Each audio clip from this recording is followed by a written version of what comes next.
এ নাও সুব্রত টাকা। তুমি আমাকে ভালোবাসোনি, আমার শরীরকে ভালোবেসেছো আর আমার টাকাকে ভালোবেসেছো। এই জন্য তোমাকে টাকা দিয়ে গেলাম, আরো লাগলে বলবে, তোমাকে আরো টাকা দেওয়া হবে। ডটি, তোমার টাকা দরকার নেই আমার। আর আমি তোমাকে সত্যিকারের ভালোবেসেছিলাম, আমার ভালোবাসা কিচ্ছু কম ছিল না। তুমি কি ভাবছো তোমাকে কি টাকার জন্য ভালোবেসেছিলাম? কোনো দিন না। আসলে কি হয়েছে জানো তুমি? হ্যাঁ হ্যাঁ, তুমি আবার কি বলবে বলো শুনি। না ডটি, না তোমার এই টাকাকে ভালোবাসি, না তোমার শরীরটাকে ভালোবাসি। আসলে তুমি হলে একটা পরের ঘরের বউ, তা আমার বাড়ি থেকে মানতে চাচ্ছে না।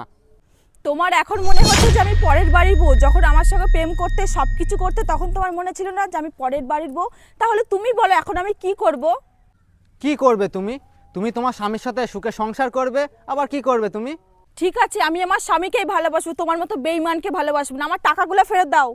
কিসের টাকা? তুমি তো বললে যে সুব্রত তোমার যত টাকা লাগবে আমি দেবো, তা টাকা আমাকে দিয়েছো, তোমাকে ফেরত দেবো কেন আমি?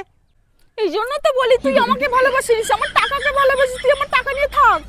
এই শোনো, তোমার কাছে কি টাকা চাইতে গেছিলাম আমি? তুমি তো দিয়েছিলে আমাকে টাকা, আর তুমি কি দুর্নাম দিলে এখন যে নাকি তোমাকে ভালোবাসিনি, তোমার টাকাকে ভালোবাসি। তা ঠিক আছে, তোমাকে টাকাকেই ভালোবাসবো আমি, তোমাকে ভালোবাসবো না। ঠিক আছে, আমি চলে যাচ্ছি।